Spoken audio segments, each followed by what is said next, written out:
এইমাত্র পাওয়া খবরে জানা গেছে তথ্য উপদেষ্টা নাহিদ ইসলাম পদত্যাগ করেছেন। প্রধান উপদেষ্টা অধ্যাপক মোহাম্মদ ইউনূসের সরকারি বাসভবন যমুনায় এক অনানুষ্ঠানিক বৈঠকে তিনি এই পদত্যাগের কথা জানান। এই মুহূর্তে যমুনার সামনে আছেন আমাদের রিপোর্টার তামজিদ সুমন। সরাসরি যাচ্ছি তার কাছে।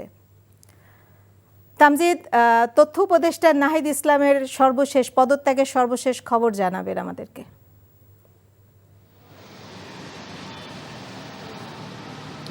নাজরিন, যেমনটি জানাচ্ছিলেন, আমাদের কাছেও কিছুক্ষণ আগেই এই তথ্যটি এসে পৌঁছেছে।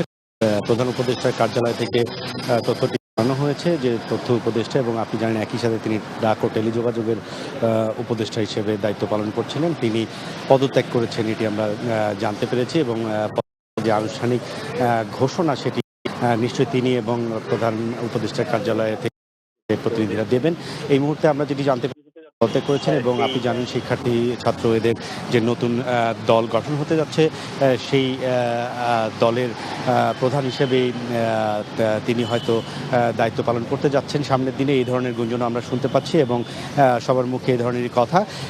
এখন আমরা আসলে গণমাধ্যম কর্মীরা অপেক্ষা করছি আনুষ্ঠানিকভাবে প্রধান উপদেষ্টা কার্যালয় থেকে বেরিয়ে আমরা আনুষ্ঠানিক কোনো বক্তব্য পাবো কিনা নাহিদ ইসলামের কাছে, অথবা এই কার্যালয় থেকে নিশ্চয়ই দায়িত্বপ্রাপ্তরা আমাদের গণমাধ্যমকে জানাবেন। তবে এতটুকু নিশ্চিত আমরা হয়েছি যে নাহিদ ইসলাম উপদেষ্টা থেকে পদত্যাগ করেছেন। এবং আপনি জানেন যে ছাত্রদের যে আন্দোলন হয়েছে এই 5ই আগস্ট, যে শেখ হাসিনা সরকার পতনের পেছনে যে আন্দোলন শিক্ষার্থীরা করেছিলেন, সেটির মুখপাত্র হিসেবেও নাহিদ ইসলাম দায়িত্ব পালন করেছেন। এবং তারপরে তিনি পর্যায়ক্রমে আন্দোলন সফল হওয়ার পর যে উপদেষ্টা পরিষদ গঠন হয়েছিল, সেখানে উপদেষ্টা হিসেবে তিনি যোগদান করেছেন।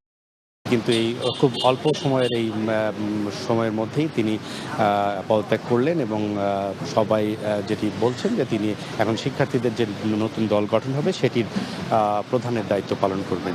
তো নাজনীন, এখন পর্যন্ত এই যমুনার এখান থেকে